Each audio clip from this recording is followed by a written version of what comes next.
Audio Jungle.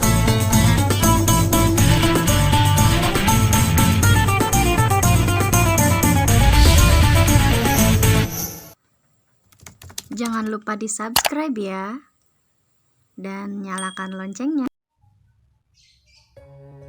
Assalamualaikum warahmatullahi wabarakatuh. Alhamdulillahirrabbilalamin. Wabihi nasta'in wa ala umuri dunia waddin. Wassalatu wassalamu ala asrofil anbiya'i wal mursalin wa ala alihi wa sahbihi ajmain. Amma ba'du. Pertama-tama marilah kita panjatkan puji dan syukur kehadirat Allah Subhanahu wa taala karena pada kesempatan kali ini Ibu dapat memberikan materi pesantren Ramadan. Sholawat dan salam marilah kita limpah curahkan kepada junjungan kita Nabi besar Muhammad Sallallahu Alaihi Wasallam, kepada keluarganya, sahabatnya, dan kelak kepada kita sebagai umatnya hingga akhir zaman. Perkenalkan, nama Ibu Anissa Febriani dan Ibu mengampu mata pelajaran bahasa Inggris. Alhamdulillah pada kesempatan kali ini Ibu dapat memberikan materi pesantren Ramadan Smart Trend tentang Al-Quran dan Hadis. Baiklah, sebelum memasuki materi inti, ada baiknya kalian siapkan alat tulis dan buku catatannya ya. Oke, bagaimana puasanya hari ini? Semoga lancar ya sampai hari raya lebaran tiba. Kita bahas ke materi inti, yaitu tentang Al-Quran dan Hadis. Dalam penjelasan ini Ibu akan menjelaskan materi tentang Al-Quran dan Hadis. Pada materi Al-Quran ada 3 submateri yang akan dibahas, yaitu yang pertama memahami pengertian Al-Quran, lalu ada nama-nama Al-Quran, dan yang terakhir tujuan dan fungsi Al-Quran. Nah, untuk hadis sama, kita akan bahas 3 submateri. Yang pertama pengertian hadis, sunnah, khabar, dan as'ar. Lalu yang selanjutnya adalah persamaan dan perbedaan hadis, sunnah, khabar, dan as'ar. Oke, kita langsung ke pengertian Al-Quran. Secara terminologi yang dirangkum dari pendapat para ulama, dapat disimpulkan beberapa unsur dalam pengertian Al-Quran, yaitu sebagai berikut. Ya, sudah siap ya? Kita masuk ke materinya. Yang pertama, Al-Quran adalah firman atau kalam Allah Subhanahu wa taala. Ya, Al-Quran ini terdiri dari 30 juz, 114 surat, dan untuk ayatnya ini ada beberapa pendapat dari para ulama ya. Namun semuanya sudah sepakat kalau ayat Al-Quran ini ada 6.200 ayat. Oke, itu yang pertama. Lalu yang kedua, ini Al-Quran terdiri dari lafal berbahasa Arab ya, karena Al-Quran memang diturunkan di Jazirah Arab. Lalu yang ketiga, Al-Quran diturunkan kepada Nabi Muhammad SAW ketika beliau sedang menyendiri di Gua Hiro ya. Itu pertama kali turunnya Al-Quran kepada Nabi Muhammad melalui malaikat Jibril. Yang keempat, Al-Quran merupakan kitab Allah yang mengandung mukjizat bagi Nabi Muhammad yang diturunkan dengan perantara malaikat Jibril. Jelas ya, Al-Quran diturunkan oleh Allah kepada Nabi Muhammad melalui malaikat Jibril. Lalu selanjutnya, Al-Quran disampaikan dengan cara mutawatir atau berkesinambungan. Next, Al-Quran merupakan bacaan mulia dan membacanya merupakan ibadah. Nah, kalian ingat gak sih ketika kita membaca satu ayat nih, satu huruf dalam Al-Quran, pahalanya adalah 10 kebaikan. Berarti betapa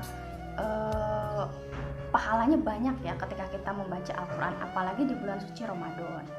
Next, Al-Quran ditulis dalam mushaf-mushaf yang diawali dengan surah Al-Fatihah dan diakhiri dengan surah An-Nas. Nah, ketika kalian membuka mushaf Al-Quran, surah pertama yang ada di Al-Quran itu adalah Al-Fatihah, sedangkan surat yang terakhirnya yaitu surah An-Nas. Tapi masih ingatkah kalian apa surah yang pertama kali diturunkan Allah kepada Nabi Muhammad pada Al-Quran? Ada yang masih ingat? Ketika beliau menyendiri di Gua Hiro itu, surah yang pertama kali turun itu apa? Coba, ada yang masih ingat? Ya, betul. Jawabannya adalah surah Al-Alaq ayat 1 sampai 5. Bunyi suratnya bagaimana? Ayo, kalian boleh cek ya di Al-Qur'annya masing-masing.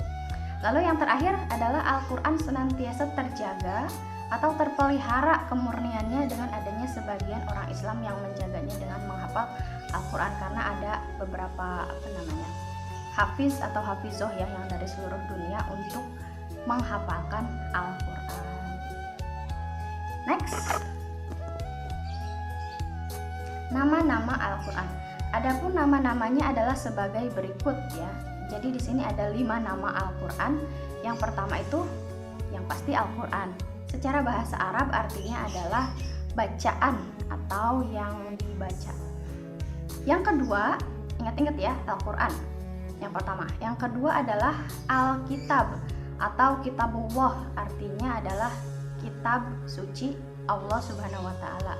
Alkitab sendiri artinya adalah yang ditulis. Next, yang ketiga itu ada Al-Furqan, artinya adalah pembeda, maksudnya adalah yang membedakan antara hak dan yang batil. Hak itu yang benar, sedangkan batil adalah kebalikannya ya. Lalu yang keempat ada Az-Zikr, artinya memberi peringatan, maksudnya yang memberi peringatan kepada manusia. Lalu yang E itu At-Tanzil, artinya yang diturunkan, maksudnya adalah Al-Quran ini diturunkan oleh Allah Subhanahu wa taala kepada Nabi Muhammad SAW melalui perantara malaikat Jibril alaihissalam, untuk tujuannya adalah untuk disampaikan kepada seluruh umat manusia, bukan hanya di Indonesia ya, tapi seluruh dunia gitu. Next, nah, fungsi dan tujuan Al-Quran. Di antara tujuan dan fungsi diturunkannya Al-Quran oleh Allah Subhanahu wa taala adalah sebagai berikut. Yang pertama, Al-Quran sebagai petunjuk bagi umat manusia. Allah berfirman dalam surah Al-Baqarah, surah kedua dalam Al-Quran ayat kedua, yang artinya kitab Al-Quran ini tidak ada keraguan padanya, petunjuk bagi mereka yang bertakwa. Itu ya landasannya. Lalu yang kedua, Al-Quran sebagai sumber pokok ajaran Islam ya. Allah berfirman dalam surah An-Nisa, surah keempat dalam Al-Quran ayat 105, yang artinya adalah sesungguhnya kami telah menurunkan kitab kepadamu Muhammad dengan membawa kebenaran, supaya kamu mengadili antara manusia dengan apa yang telah Allah wahyukan kepadamu, dan janganlah kamu menjadi penentang atau orang yang tidak bersalah karena membela orang-orang yang berkhianat. Dan yang terakhir, fungsi dan tujuan Al-Quran adalah sebagai peringatan dan pelajaran bagi manusia, sebagaimana tercantum dalam Al-Quran surah Al-A'raf, surah ke-7 dalam Al-Quran ayat ke-2 ya, yang artinya adalah inilah kitab yang diturunkan kepadamu Muhammad, maka janganlah engkau sesak dada karenanya, agar engkau memberi peringatan dengan kitab ini, maksudnya Al-Quran, dan menjadi pelajaran bagi orang-orang yang beriman. Nah, itu saja materi tentang Al-Quran ya. Sebelum itu kita review dulu ya. Yang pertama tadi kita bahas pengertiannya. Ada beberapa pengertian Al-Quran. Lalu nama-nama Al-Quran ada berapa? Ada, masih ingat? Ada 5. Yang pertama Al-Quran, yang kedua Al-Kitab, yang ketiga Al-Furqan, yang keempat Az-Zikr, dan yang kelima At-Tanzil. Lalu yang terakhir adalah fungsi dan tujuan Al-Quran. Yang pertama Al-Quran sebagai petunjuk, course. Yang kedua sebagai sumber pokok ajaran Islam, dan yang ketiga sebagai peringatan dan pelajaran bagi umat manusia. Sampai sini ada yang mau ditanyakan? Jika ada yang belum paham, boleh ditanyakan di kolom komentar di bawah ini ya. Oke, lanjut ke materi kita yang kedua, yaitu tentang hadis ya. Sebelum kita membahas pengertian hadis ya, ada 4 istilah yang harus kalian ingat-ingat dalam materi hadis ini. Yang pertama adalah hadis, yang kedua itu sunnah, yang ketiga itu khabar, dan yang terakhir asar ya. Kita mulai dari hadis dulu. Kalian pasti sering dong dengar kata hadis. Hadis itu apa sih? Yaitu segala ucapan Nabi Shallallahu Alaihi Wasallam, perbuatan serta perilaku beliau. Lalu yang kedua, sunnah adalah segala yang bersumber dari Nabi Muhammad Shallallahu Alaihi Wasallam, baik berupa perkataan, perbuatan, takrir atau ketetapan, tabiat, budi pekerti maupun perjalanan hidupnya, baik sebelum beliau diangkat menjadi rasul maupun sesudahnya. Nah, jadi sunnah ini lebih luas cakupannya ya daripada hadis, karena meliputi segala sesuatu yang bersumber dari Nabi Muhammad SAW, baik sebelum menjadi rasul atau sesudah menjadi rasul ya. Dan Nabi Muhammad ini, kalau kalian masih ingat, mendapat julukan uswatun hasanah atau suri tauladan yang baik, suri tauladan yang sangat sempurna. Lanjut, khabar adalah suatu berita. Khabar dalam bahasa Arab ini artinya warta atau berita yang disampaikan dari seseorang kepada seseorang yang lain. Sedangkan secara terminologi, khabar adalah suatu berita baik yang berasal dari Nabi Muhammad SAW, para sahabat maupun para tabi'in. Pernah dengar apa itu tabi'in? Ya, tabi'in adalah pengikut, yaitu orang yang orang Islam awal yang hidupnya setelah para sahabat Nabi ya. Jadi tabi'in ini sebelum Nabi, sebelum para sahabat Nabi, dan tidak mengalami masa hidup Nabi Shallallahu Alaihi Wasallam. Lalu yang terakhir ada as'ar, berlaku bagi segala sesuatu yang datang dari Nabi maupun dari selain Nabi Shallallahu Alaihi Wasallam.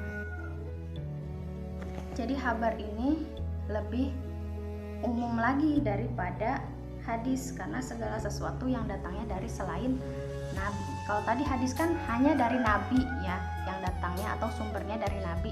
Sedangkan kabar itu boleh dari Nabi, boleh dari para sahabat atau para tabi'in. Next, persamaan hadis, sunnah, kabar, dan as'ar. Menurut sebagian ulama, antara keempat istilah ini ya, semuanya itu memiliki pengertian yang sama, akan tetapi sebagian ulama membedakan pengertian antara sunnah dan hadis ya. Sunnah itu adalah segala sesuatu yang diriwayatkan dari Nabi, baik perkataan maupun perbuatan. Tapi hadis hanya khusus mengenai perkataan beliau ya, bisa membedakannya ya. Nah, persamaannya yaitu baik sunnah maupun hadis ini keduanya adalah bersumber kepada Rasulullah. Berbeda dengan tadi kabar dan as'ar ya, bersumbernya boleh kepada Muhammad, boleh kepada para sahabatnya. Next, perbedaan, maaf itu ada salah ya, perbedaan hadis, sunnah, kabar, dan as'ar itu yang betul. Menurut sebagian ulama, sunnah lebih luas daripada hadis. Kalau sunnah tadi masih ingat, segala sesuatu yang bersumber dari Nabi Muhammad SAW, baik berupa perkataan, perbuatan, takrir, pengajaran hidup, perjalanan hidup, baik sebelum maupun sesudah diangkat menjadi Nabi dan Rasul. Sedangkan kabar ini lebih umum dari hadis karena masuk di dalamnya semua riwayat yang bukan dari Nabi, semua yang bersumber bukan hanya tentang Nabi, tapi juga seperti para sahabat dan para tabi'in tadi ya. Sedangkan as'ar lebih sering digunakan untuk sebutan bagi perkataan sahabat Nabi, meskipun kadang-kadang ditujukan kepada beliau. Nah, mudah-mudahan apa yang sudah Ibu jelaskan ini bermanfaat, khususnya buat Ibu, umumnya untuk kalian semua ya. Oke, itu saja materi yang dapat Ibu sampaikan. Kurang lebihnya mohon maaf jika ada yang kurang paham, antara ragu dan tidak yakin gitu. Kalian boleh langsung menanyakan kepada guru mata pelajaran agama Islamnya ya, karena jujur Ibu sendiri merasa belum pantas memberikan materi ini gitu. Tapi mudah-mudahan apa yang Ibu sampaikan bisa berkenan untuk kalian. Kurang lebihnya mohon maaf. Selamat menjalankan ibadah puasa. Minal aidin wal faizin. Mohon maaf lahir dan batin. Wassalamualaikum warahmatullahi wabarakatuh. Have a nice day.